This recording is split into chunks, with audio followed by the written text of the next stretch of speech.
Yeah, you want to go ahead and dive into it?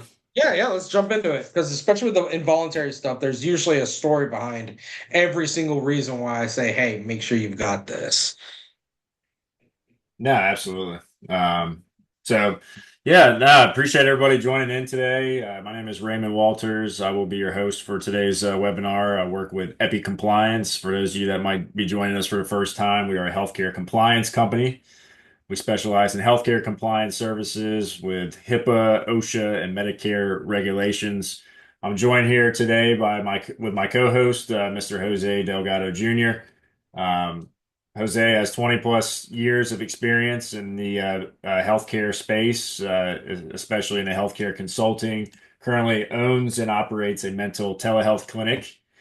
And today's topic of discussion, we're going to be talking about employee termination checklist. This was a topic that's it's been brought up a couple times by some customers of ours, and sort of outlining the process of what needs to be done, during employee termination. So, we're going to have a little Hey, more we of may a be in Florida where it's already hot, but everywhere else, this is still spring. We got to do some spring cleaning sometime. Every spring. organization's Yeah. got that situation. So, Yeah, and we're going to be talking about, and I'm going to share a screen here in just a moment. I put a little PowerPoint slide together. We're going to be talking about involuntary and voluntary employee separations and sort of how to manage those.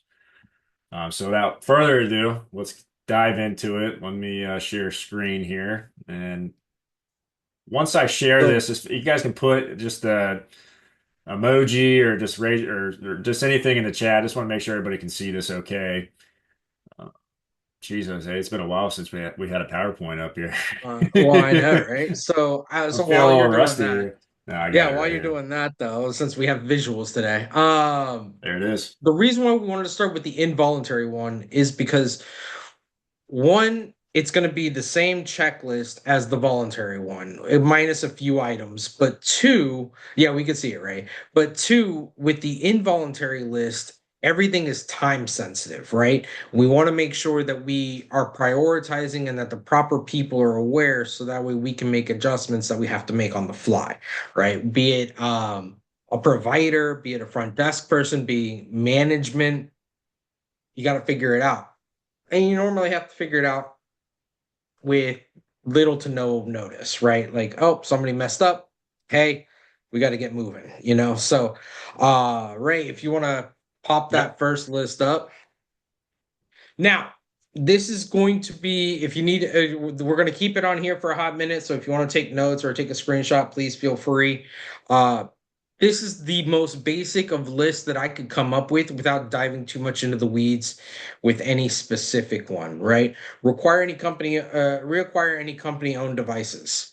You would be shocked by how many times I have seen, hey, I have a home health agency and this RN that I fired sold the laptop that was ours.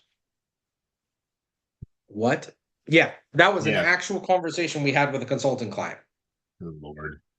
Yep. So if you know you're gonna fire somebody, try to get that back. If they do that anyways, then you have to do the normal legal processes here, right? Like you have to call the cops and you have to go through the whole rigmarole. Why? Because those company-owned devices have PHI and everybody knows what the issue is with PHI and breaches and all that fun stuff. If you don't, check some of our other videos. We dive deep into those.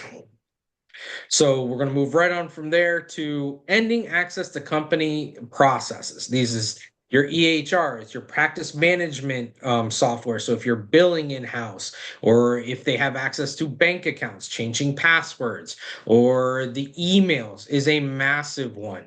VPNs, servers, computers. So if you can remote log in, or if they can just walk in and log in. That's one way to actually help reacquire a company device is if your IT is able to lock out a computer. That's important Okay. because then you can get the device back, then you can do the whole scrubbing and all that fun stuff so you can get it back out there working for you. Not giving access, so deleting access to any networks. If you have multiple locations, getting them off the Wi-Fi, so you may have to change the Wi-Fi password. Or if you have specific passwords, then you change the specific password for that person. Physical alarms. This one's dumb because you would think it'd be common sense, but I have had a situation with a company, a client of ours, where they went and did Anonymous tip. not change. Huh? I said anonymous tip.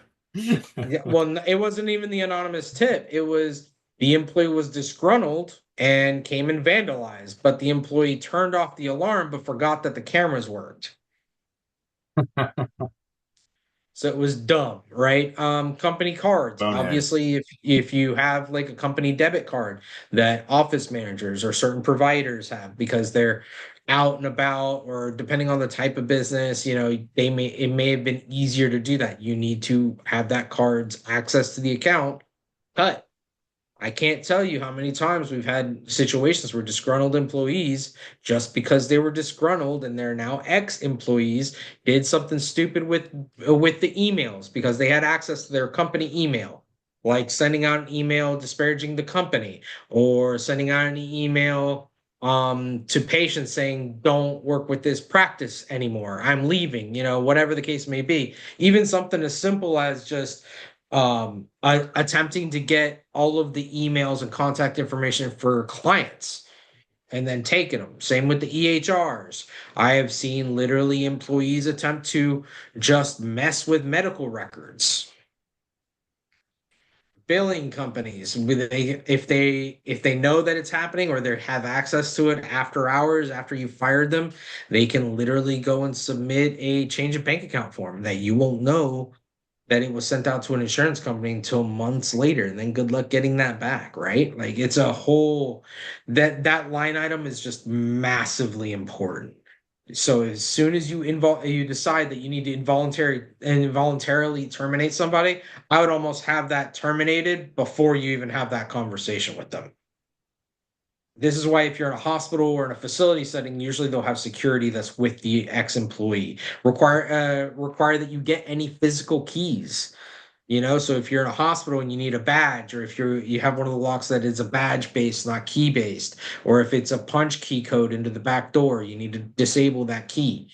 Documenting the reason for the abrupt termination is massively important. Why? Even in a right to work jurisdiction, you don't want them to come back and say, oh, well, this was discrimination. So you need to make sure that you're documenting why this person didn't get a warning, or why um, we are firing them and this is their third chance or fourth chance, or whatever the case may be, or repeated issues of the same nature. Right. So make sure that you have that stuff squared away. Canceling any malpractice or liability insurance. This is massive for your providers. Why? Because I mean, a lot of times you can go and either work with the insurance and get your bill reduced, or there may be some clawback that you can get there. But if you fired them, you fired them. We're done here, right? Informing payroll, right? Hey, this person doesn't get their full check. This may be only 1 week, or this may have been their last check. So that way they can make sure that if there's any health insurance ramifications, if there's any 401k ramifications, if there's any, all of that information can just get sent out to that ex-employee so they can figure their stuff out. Right? Like when we are firing somebody, we want to make sure that this is professional, but this is done effectively.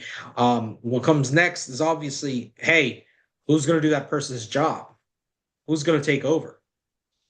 There are certain positions, obviously, that this is less important and less crucial, and a lot of these can be consolidated, right? Because you're not getting malpractice or liability insurance for the high turnover position like front desk person, but you are going to be having a situation where somebody's maybe going to have to double dip on the phones, or maybe now this RN that you have or LPN that's running around may be running around but be more stationary at the front desk because you just need that assistance there temporarily, right? So this is where those battlefield promotions come into play. This is where, hey, we need to adjust and bring it all together because we're excising, a cancer from the organization.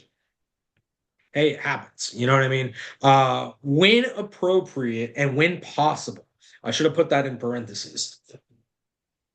Get non-disparagement agreements. And I'm going to give you an example that happened recently with a client of ours. Provider came into the practice, didn't work out. Provider didn't get along well with the patients, didn't get along well with the staff, didn't get along well with the ownership. So provider had to go, right? But while everybody was trying to make it work, because it can be really difficult to find a provider sometimes, that provider started just poisoning the well with the patients. And then on their way out, they literally, to anyone that would listen, just disparaged everybody from management to ownership to the other providers that were in that organization. So this just the non-disparagement just allows for everybody to just be like, look, it didn't work. Let's just walk away. You walk away, I walk away. We never talk about each other again. It's okay. It happens. But it is a way that we can stay professional because, as everyone knows, the healthcare industry is very, very small. No matter You how want to big have of a this city you signed on termination, correct? Just I not would prefer disparagement that it's in or the upfront. initial, and so that's what I was going to say as well with this. I would prefer that everybody start putting non-disparagement agreements on contracts for when people sign on the dotted line, but there are positions that don't have non-disparage that don't have contracts, honestly, right? So, they're just, hey, you're a front desk person. There's no contract there. RNs don't necessarily get contracts either, so there's just certain things that, okay, well, hey, on your way out, you don't talk crap about me. I don't talk crap about you. We all move on with our lives. Best of luck to you. Don't let the door hit you with a good Lord split you. All right. So, if the employee was a provider, you want to make sure that those cases are handled, that any notes are that are not completed, that you can mitigate that damage, right? I mean, obviously, if you're firing them because they didn't complete their notes in a timely manner, that's a whole nother bag of tricks that you may have to bite the bullet on or have another provider see those patients and see what you can do there, right? I am not and will never condone having just any provider sign off on somebody else's notes. That's not going to be, yeah, no, you're not going to hear that from me. And I don't recommend it ever. But you've got to figure out how you're going to deal with that kind of a scenario because anytime I've ever seen a provider leave an organization, there's always a certain amount of charts that are just not done properly. It's just the reality of it. Either they didn't get a chance to go and finish them, or they weren't good at them to begin with, or there's always something. So how are you going to deal with those cases, right? So if anybody's got any questions in regards to the involuntary stuff, you can throw them in the chat. But realistically, these are in my mind. I sent these to Ray earlier so he could review them. So since Ray hasn't changed any of them, I assume that he's in agreement with me. These are normally the things where we start with involuntary termination. Now, the beautiful thing about involuntary termination is that we're in control of the timetable. It may be something that requires us firing the employee on the spot, but sometimes it is better to take the 30 minutes, fire off a couple of emails, and have everything ready so you can let cooler heads prevail. So you have less of a problem with in regards to uh, that potential discrimination or anything like that. Also, I hate to put it like this, but because of the nature of our litigious country, I would highly recommend that when firing someone, you have a third party there. So it's not just management and the employee that's getting terminated. It's also having either an HR rep, or if you have a union, then may have to deal with the union rep, whatever the situation may be, For a or even smart, something as simple as another employee. I was gonna say for smaller practices, I'd say another Just another employee or employee. yeah. Like you just want another person there, so that way if that terminated employee tries to pull some he said she said nonsense, the organization and the person doing the firing is protected. Does that make it? I hope that makes sense. Sadly, we just have to do that No, good nowadays. We have to point. protect ourselves. And I would honestly recommend that just Be a clause. Yes, absolutely, Dawn. Absolutely. I since this specific scenario, it's in all of our provider contracts. All of them. I I've even told practices that we consult with, screw it, add an addendum, make sure they sign it about a non-disparagement agreement. Because it's just easier that way. You know what I mean? Like you want to have you want to be able to protect the practice from in those involuntary termination cases where you go and say, hey, they have now damaged the business because maybe they were talking to vendors or other referring providers or patients, whatever the case may be. Now with that non-disparagement agreement signed by the employee or ex-employee, now whether on the contracts phase or on the termination phase, now you have a situation where you can go after them for damages. Is the juice worth the squeeze? That's a case by case basis, but it gives you that ability to do so, right? Because then you have that tortious interference, you have the slander and libel. You can just keep going down the list there.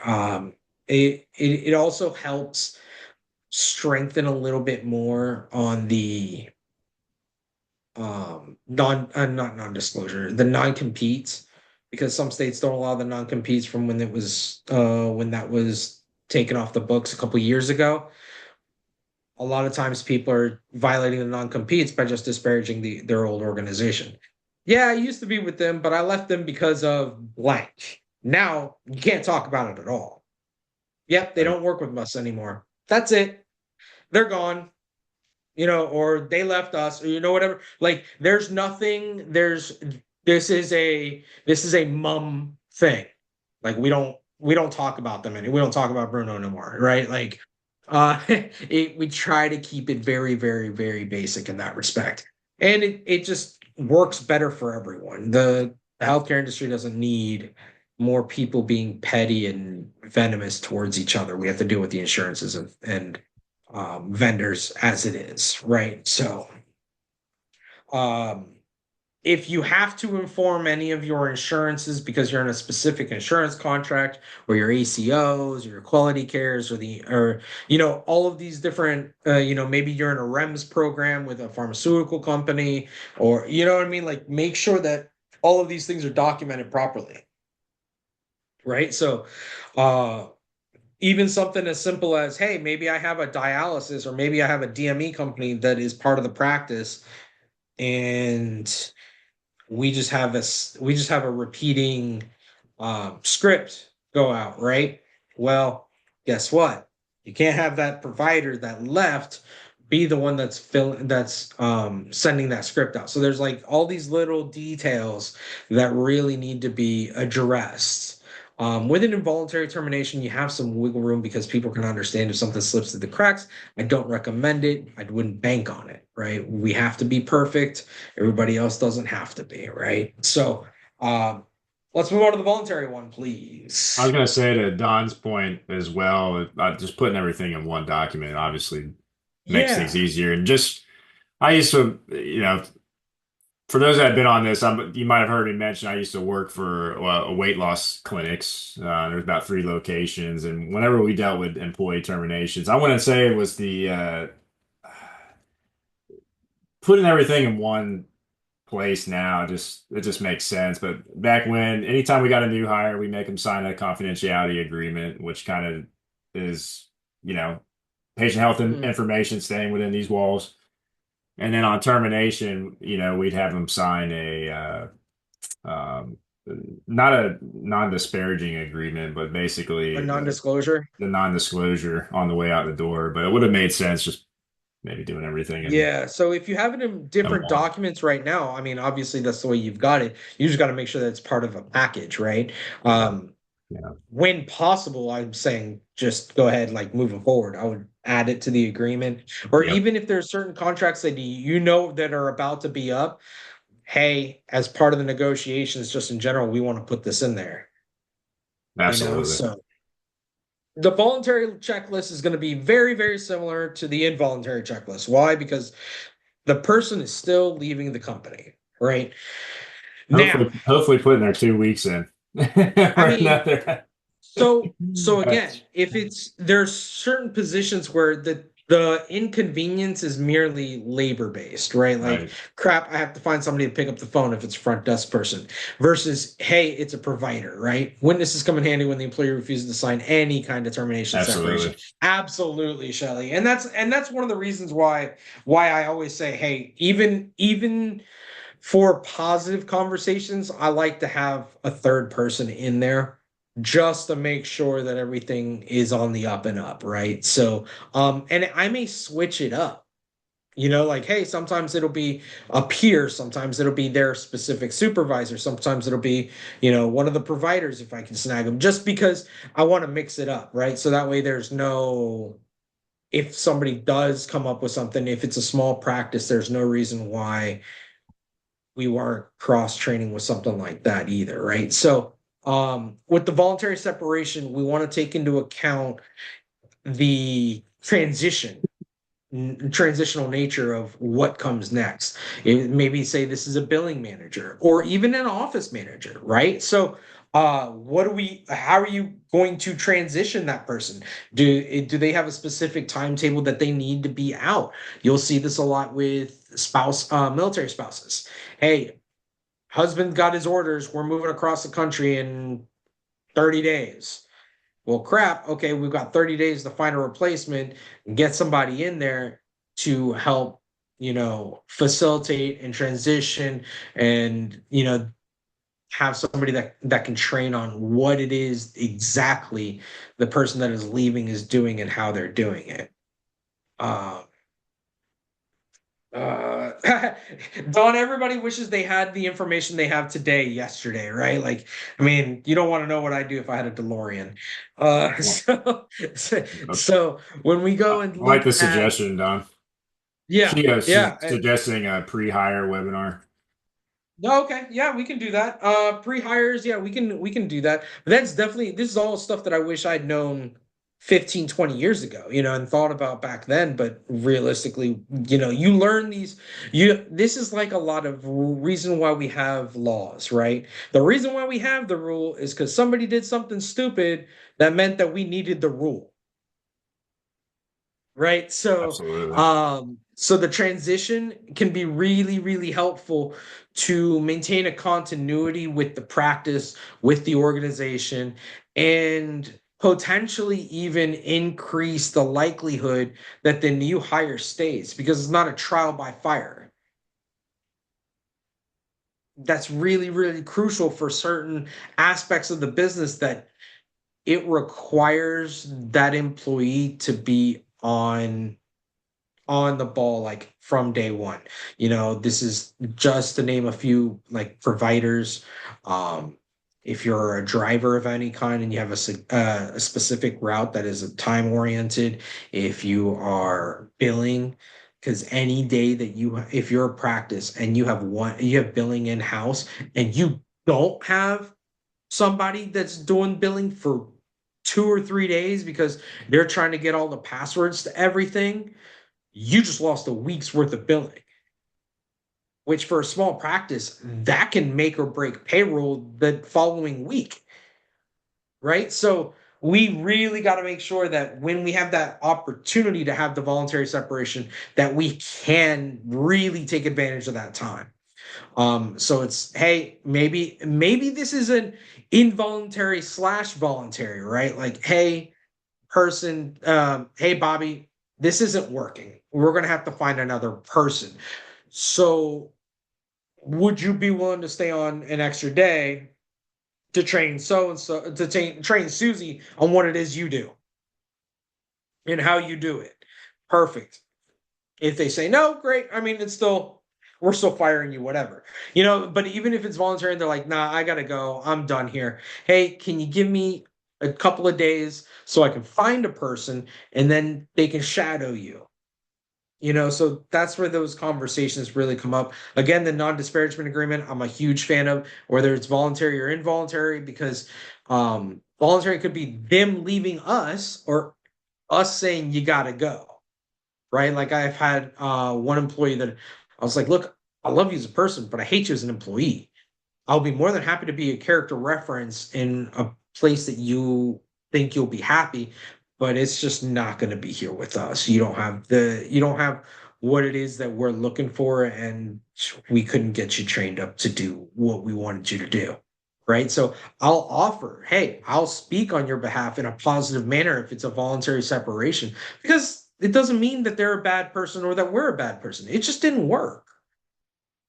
Right. So there's no reason why we can't be professionals, even when someone's leaving our organization, even if it leaves us in a lurch, because our best employee could potentially come from an employee that was bad, or maybe they become a patient of ours, or they maintain a patient relationship. You know what I mean? So there's a lot of ramifications here that it's even when we're hot under the collar because they want to leave for some reason, we can't take that personally.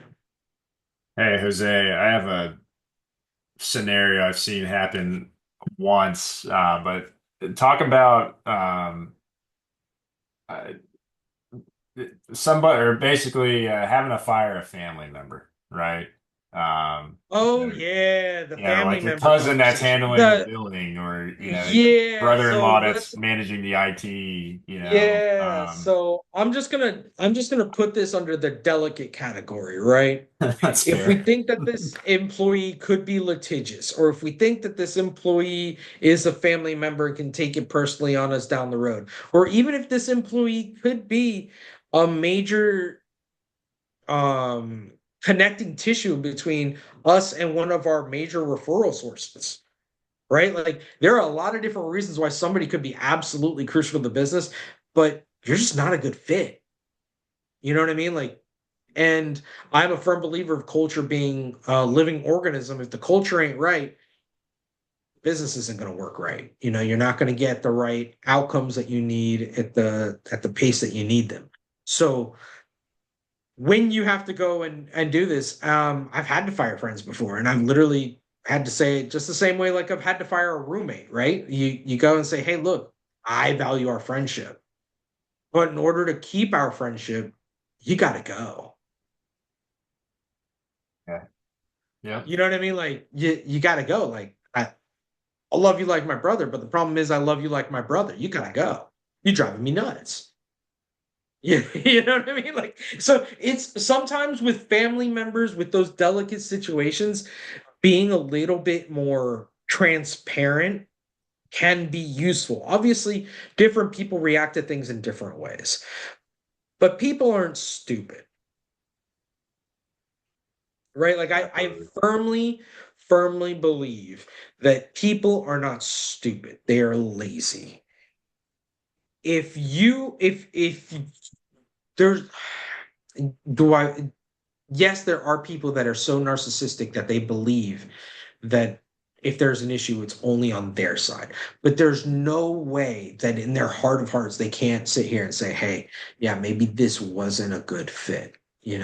Maybe I did ride this gravy train a little too long, or Kind of maybe I not did. taking it personally, Yeah. And That's I it's feel not like even, that's the it's, biggest thing too, and because that's at the end of the day, absolutely, you just gotta follow the protocol. yeah, but Uh, that's so part of this is it's very difficult to right that ship when you didn't have Agreed. the conversation on the front end.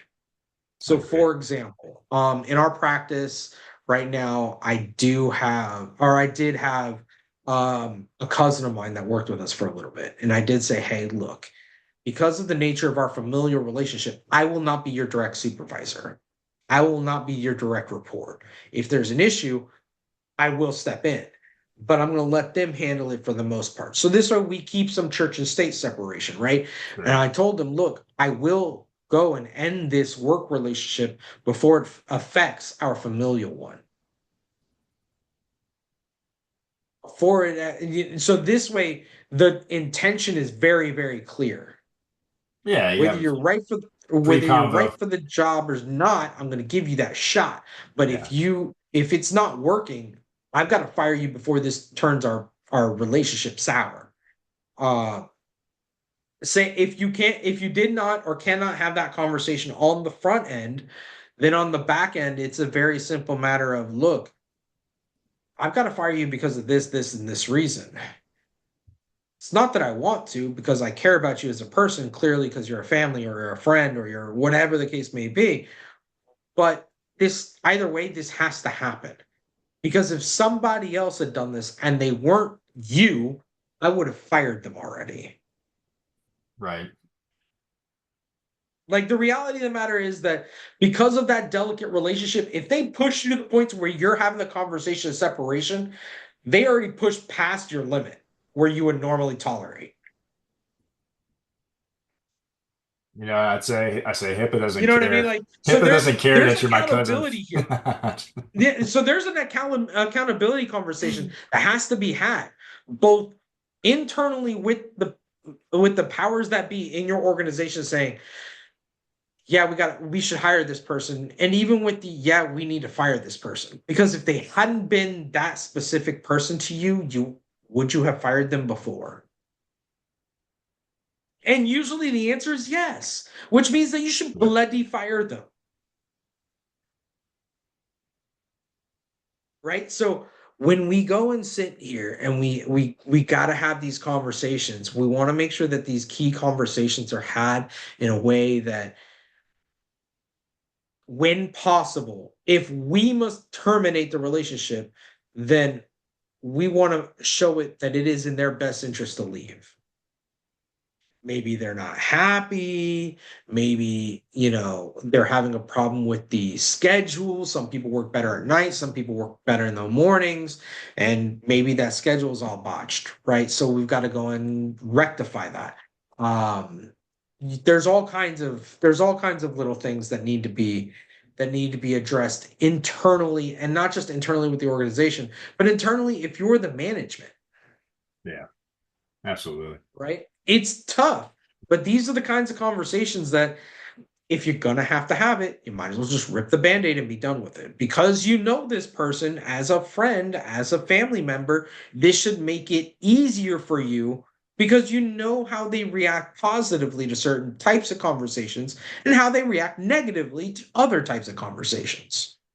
So you should be able to navigate that minefield a little bit better than someone who is just an employee to you or just a coworker to you because you know them. Absolutely. Does that make sense? Like one of the biggest things for me though is no matter what that employee does, you cannot take this personally and act emotionally. Whether it's involuntary termination or it's them wanting to voluntarily separate, you cannot take it personally because it just makes you look bad, not only to the person that's leaving, but to everyone in the organization that's left.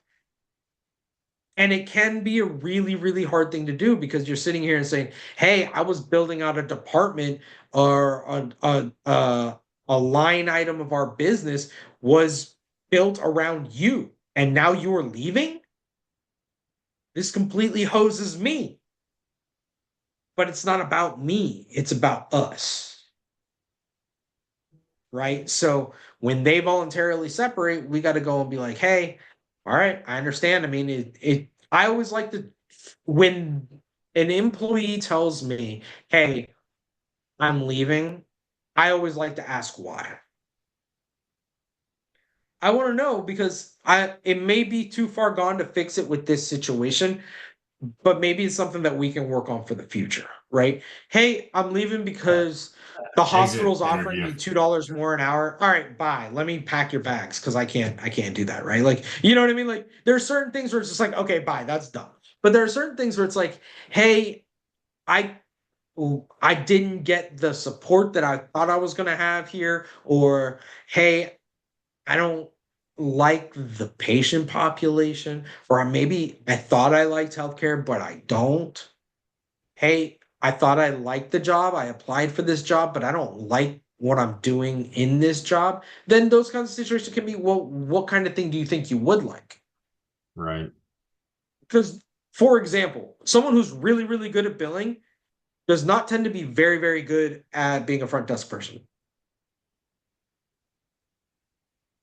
Just a reality of life. One is a numbers person, one tends to be more feelings, right? The billing person does not care. Practice is owed money. Boom, their job is to go get it. Front desk person is there to do what? Make Customer this as service. seamless and painless a process as possible for the patients because that's who they talk to every day. Right? So like it's a very different process. But all the time, do I have somebody that would be better fit for billing that applies for front desk? Or somebody Potentially. that is amazing people person, but for some reason isn't billing? Well, then maybe we just need to shift your role into some place that you would be better suited. You know what I mean? Like Yeah. then it's okay. How much wiggle room do we have to find a good transition for you? So all of a sudden, you go from terminating that employee to putting them in a position that fits better for them. So you all of a sudden get a more productive employee that's not damaging the entire organization. Right. So sometimes the termination can be a good thing. Hey, I mean, one of the situations that can pop up, I love everybody here except for that one person. That one person's driving me so nuts, I gotta leave. Well, is that person a crucial person to the practice? Is that a common sentiment among your team? These are questions that as management, as the orchestrator of a business, we got to go and figure out, okay, is this just a one-on-one issue or is this one person a problem person? One bad Maybe egg everybody or doesn't like that one. You know what I mean? Like maybe that one person that maybe Bobby is leaving because of Susie, but everybody doesn't like Susie. It's just Bobby's the only one that's being vocal about it. All right. So then how do we get rid of Susie? Maybe we go and say, "Hey, Bobby, you're a great employee. I don't want to lose you, especially if it's an interpersonal issue. Is there a way that I could separate the two, or is this everybody's got a problem with Susie?" Oh, but Don, come on, it's not Bobby's fault. He's the one that's about to leave the business because Susie and Bobby don't get along for whatever reason, right? Maybe they drank too much at the last company Christmas party. Nobody knows. And as management, I don't want to know, right? Like it's just a matter of, hey, they don't get along. All right, what do we do?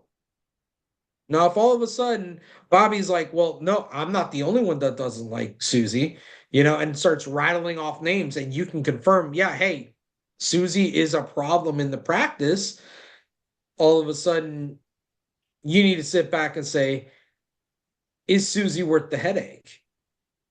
Is Susie worth the turnover? Don's got a interesting example given here of a Let's see. The of provider ones are always the hard ones. it Right? is MMP was setting up her own business. Sex therapy center. Wow, Don. Um, using her experience at office learn. Yep. Okay. Learn the business. She couldn't do that while working for us per her contract. She left and sent us scathing. Yep. That sounds about right. Yep. Yeah, exactly. And that non-disparagement agreement would have been huge. Huge, huge, huge. Also, when you're having somebody shadow you as a business, you should also have something in there regarding the fact that she cannot that the shadow E cannot talk about the business, right? Or there's certain things that they can't take with them from the business. Because this looks like the end that NP Don in your example or in your instance was definitely a situation where they were shadowing you guys to learn how to run a business and set up a business. There's a what it's simple, definitely what it seems like. yeah, it's definitely they were interning with you. While you were paying her to do stuff, that's unacceptable. But I mean, that's gonna happen as a course of learning the business as she's seeing patients because she's gonna learn the methods and the whys. But if she was taking time out from seeing patients to do that, that's where you have a little bit more of a legal leg to stand on because then she technically So embezzled, it's right? building a Like, website in the office. In the office. yeah, like it could be any number of things. So, I mean, hell, I've even had some employees, use the patient interactions they had for their MLM, which is a major no-no as well. But that's a whole nother bag of tricks, right? So it's harder when it's an employee, when the employee is a provider. And I'll give it to you. But is that one provider worth the headache of everybody else? Because yeah, you may be paying that provider 150 a year if they're a doctor, right? 150, 175 a year. Okay, cool. But how many times are you going to have this turnover at the front desk, along with everybody else being upset and not as functional as normal? Yeah, I understand that there could be a hiccup with bringing in a new provider and having to deal with the insurance codes and all this stuff and having to play the locum tenens game while you get their numbers attached. And, I understand all of that. But there's an aspect to even that person that is getting paid minimum wage. How much more effective could they be if they were happy? And if the only thing stopping them is one person, your whole team of, let's say, 10 people, half of them don't get along with one person, it's not an organization problem. It's a Susie problem. Susie's got to go. Because that front desk person, yeah, you may be paying them minimum wage, which Ray, what's 15 bucks an hour come out to? Like 24 a year? Somewhere around that. Yep. Somewhere around that. Less than 30. Not that much. No, no, 15 comes out if they're getting 40 hours a week, it comes out to 31. 31. Yeah, okay, Yeah, cool. but before So tax. yeah, yeah, of course it's pre-tax, but I mean, we're paying that. If we're the Yeah, org, yeah, we're I the one agree. I paying the agree. payroll tax on that. I So agree. yeah, they may not Yeah, get end up going to be a 31, little but more. we're paying 31. But anyways, not the point.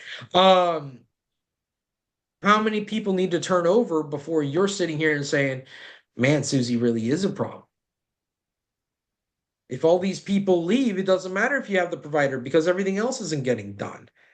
And I can't tell you how many times management's telling me, hey, the provider only does the one thing. Everybody else does everything else, right? But the problem is the providers are held on a pedestal. Why? Because they're the revenue generators, which is another thing. If you're a practice and you have a practice that is solely based on providers generating revenue for your practice, you are a slave to the providers. I got another curveball I want to throw at you, Jose. Hit me. Um, what's your opinion on, I'm just going to give you a scenario where Yep. provider decides to date front desk person. Fine. So now we're dealing with I relationships in the oh no. practice. So God, it's a story is Well, listen, always I've fun, seen, isn't it? No, no, I've, no, no. And I only say that because it's just like, do we have to be that stereotypical? And sadly, it doesn't matter the gender of the people, it happens, right? Like you see, it's far more common and funny in a hospital and you can dance around it more. But in a small location, it makes it very, very difficult, especially if absolutely. that provider is one of the owners of the practice.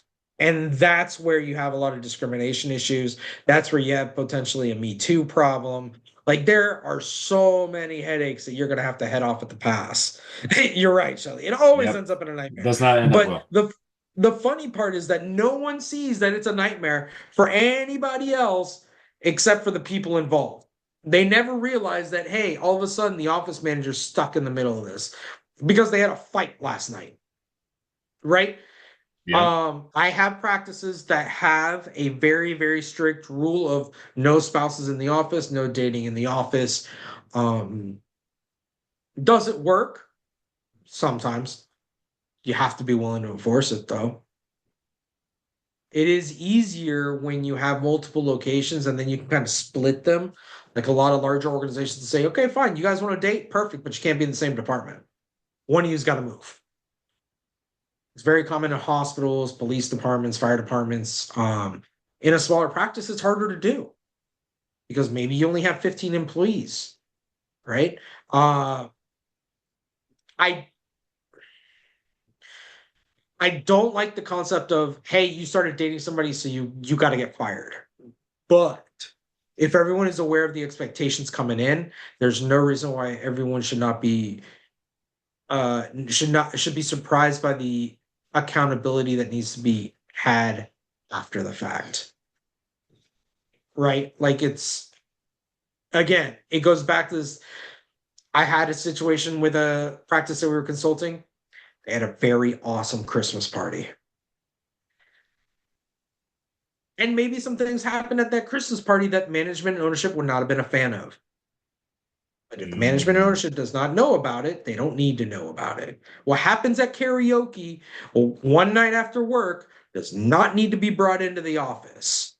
But if you bring it into the office, all of a sudden now it's a now it's workplace an issue. issue. Yeah. Now it's an issue because everybody couldn't be adults about it, right? So it's always a situation of I want to be the three monkeys, right? I don't want to see it, I don't want to hear it, and I don't want to talk about it. If I must get involved, no one's going to like this. And that's I can't. I know that I've used this example a lot, but I use the same thing with my brothers, right? Don, I'll answer your question in a hot second. Um, when it comes to employees and people that I manage, it's a lot like dealing with my kids. You guys, as long as things are getting done, I don't want to know about it. But if I have to get involved, no one's going to like the outcome because I have to be equal to everyone. I have to treat everyone the same. I have to follow our policies, follow our procedures. Should not have an evening party with evening beverages. That's how, yeah, I agreed, Shelly. But that's, I mean, holiday parties, it Certainly a happens. gateway. Anniversaries, it happens. Grand openings, it happens. It just happens, right? I mean, I've even seen it at certain pharma dinners, but we're not going to talk about that right now. Let me answer Dawn's question real quick. Can we withhold a final paycheck cost of equipment not returned upon termination? Yes, if the Good employee question. knows about it, right? So let's break this down real quick. If they're a 1099er, as a sub, yeah, exactly. Withhold the cost of the equipment, absolutely. So if the employee is aware of that, and here's where I normally like to make them aware of that at the contract phase and at the sign out phase. So I let them know twice before they're terminated.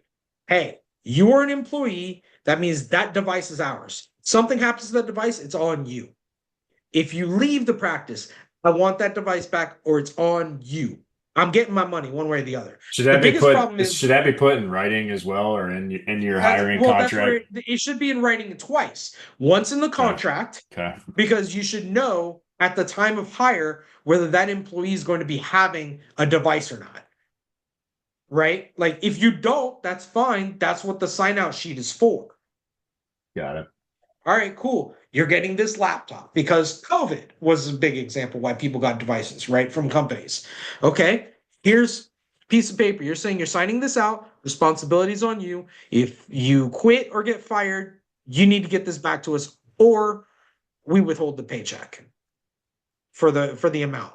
Um, Key card to billing suite. Yeah, yeah, absolutely, Shelly. That's I have that on here for keys. That's the third line item on both my involuntary and voluntary. It's so Dawn, the big thing with this is that if they're a 1099 employee, you can't get their device because it's their device technically, because they're a 1099 employee. Now, if you are providing a device to a contractor, your accountant is going to have a friggin' field day because are they an employee or are they not?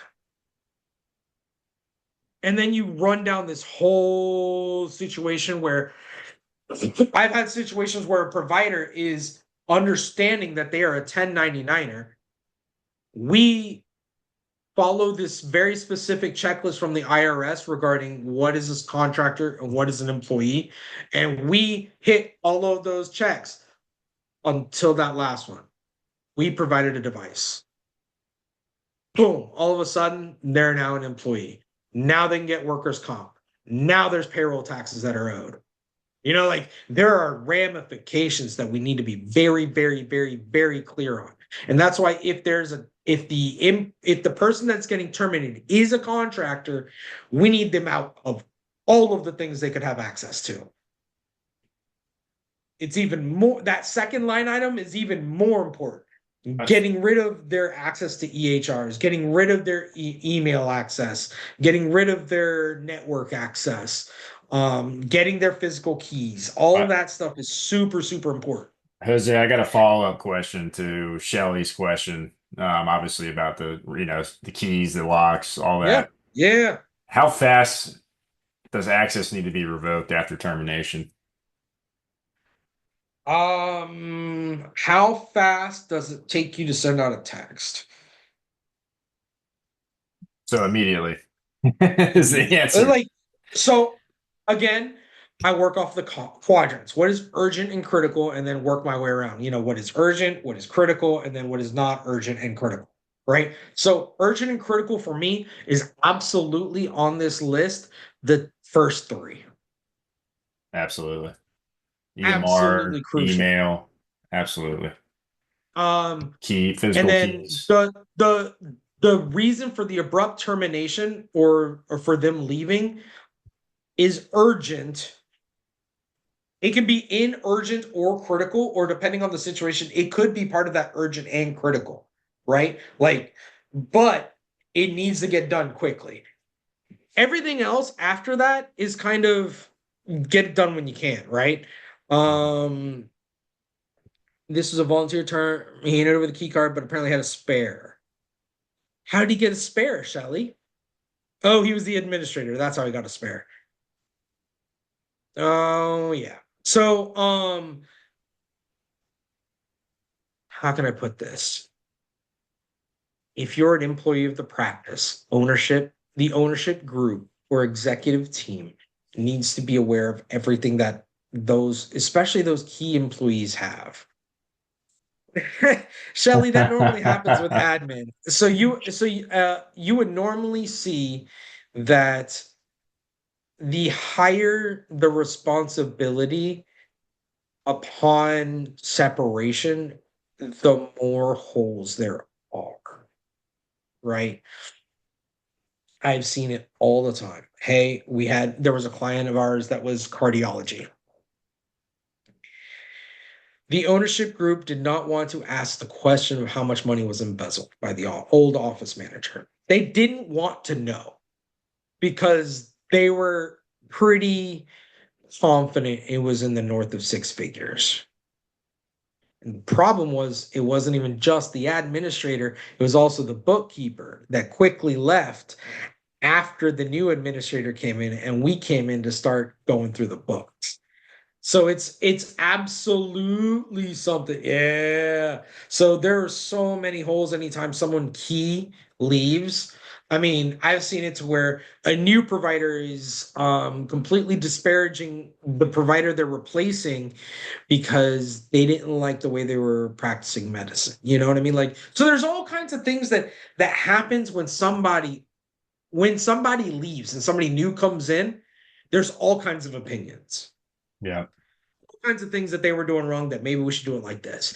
And we got to take that with a grain of salt. It's new eyes looking at the same problem. So, hey, let's take a look. Oh, there's a reason why we don't do it this way. We tried that and it didn't work for our organization. Or we have a limitation with our resources. Perfect. Oh no, that's a good idea. Perfect. Let's implement it. You know what I mean? So there's always a way to play with this, but you've got to track this stuff.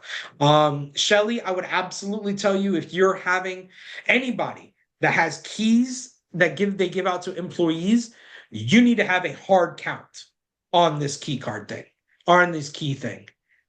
If you have different keys for the front door and back door, if you all everything, you need to have a hard inventory.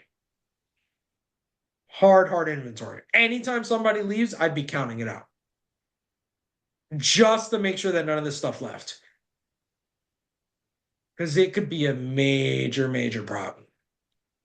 Um, I Easy to mean, lose track of that if you're not keeping track of it. you'd be surprised. Like even something as simple as, "Hey, I didn't log them out of the email, but because they had the email of an old employee, they were able to get into the EHR." You know what I mean? How did Change Healthcare happen? Because they went in with old employee credentials. Why weren't those credentials disabled immediately upon separation termination? Shelly, 6 weeks. All right. Shelly, I hate to say this, but you need to put somebody on that. And your your job is to make sure everything is accounted for.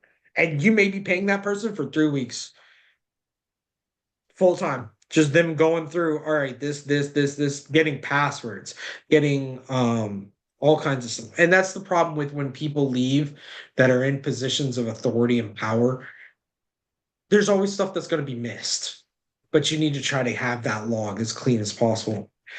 And that's why that transition person, when they're voluntarily separated, is so huge because you can, no matter how good you are, you're always going to miss something. I mean, something as simple as I don't want to trigger anybody, but Payco's passwords. Hey, person that left is the person set up the practice on Pecos, and that email's been the same. Or it's 6 managers ago. You know what I mean? Like 6 billing departments ago. Like, what are we doing? We gotta take a we've got to take a look at this. Yeah, oh yeah. It's Shelly, you're at 6 weeks in and you're still finding stuff every day, then you're definitely going to find stuff. If it's as bad as what you're saying, you're probably going to find stuff till probably September.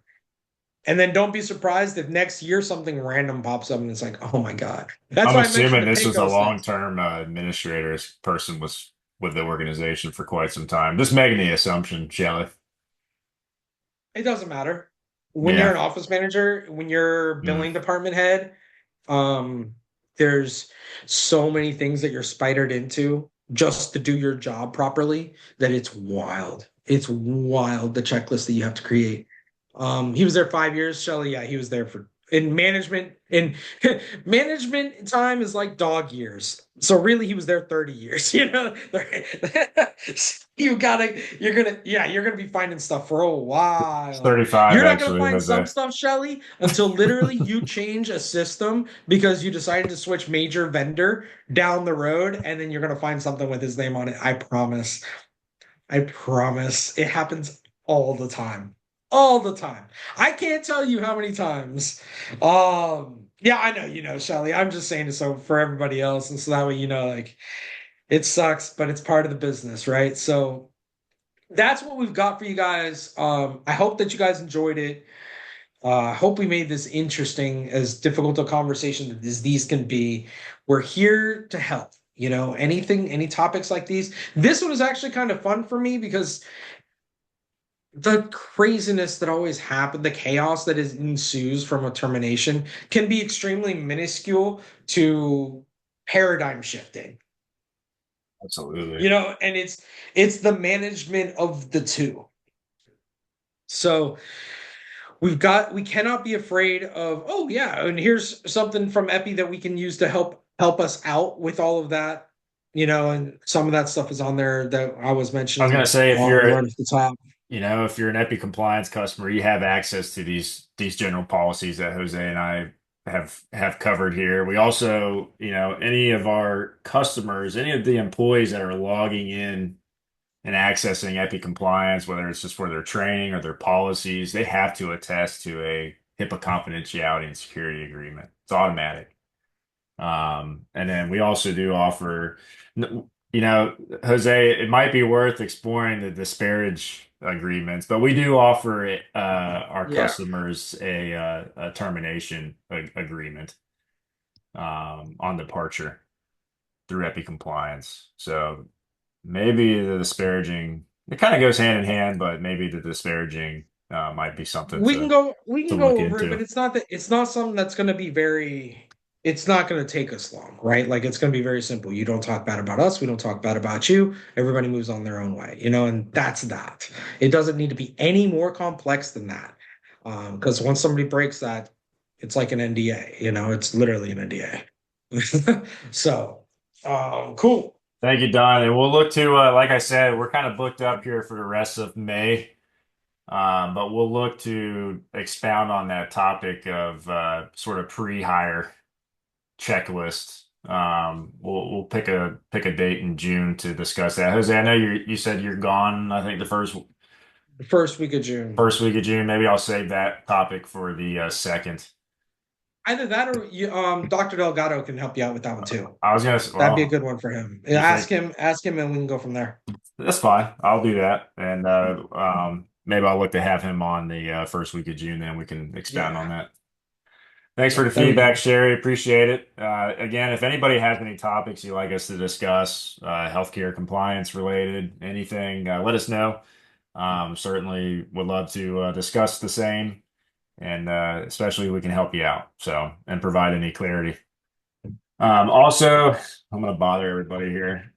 Jose, we're at 96 subscribers on YouTube. We're really Oh, we trying need to. to find 4 subs. Come I on, let's get to know. Come 100. on now. Listen, we've been doing these webinars since October 2023. We have over 70 episodes recorded.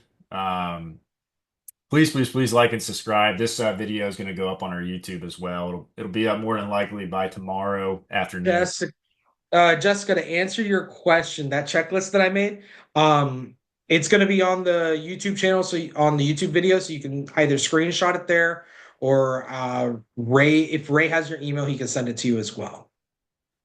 Jessica, I do have your email. I'll make sure it gets to you, okay? Perfect, guys. Well, then we will see you next week. Yep, it's next week's no problem, Jessica. Thank you, Shelley. Appreciate it, Don. Next week's topic, real quick, Jose. We are gonna have Dr. Jose Delgado on that one. He is in the midst of creating an article on this topic, but we're going to be talking about the latest OIG. Is there some pretty big OIG payouts this year or settlements? Oh, you talking And about the one that I sent you guys yesterday? yeah, I think, or well, that was one, Is or it the, I don't know if is he's it, gonna, I know, well, I put that in as a separate topic, but I think, I didn't know if he was going to expound on that, but I think he's got his own list that he wants to discuss as well. okay. It could be, it could be the Walgreens, it could be one of those, but like I said, he said he was creating an article on it this week, and I was going to share it with the attendees the day of the webinar. Okay. Perfect. But great. Well, again, I appreciate everybody joining in today. I'm glad you guys found this session beneficial. And just look out for an email for next week's registration and look forward to seeing everybody on that one. And don't forget to like and subscribe. Thank Thanks, you, guys. Take Jose. it easy. Appreciate your time. Thanks, Bye. everyone. Thanks, Jessica.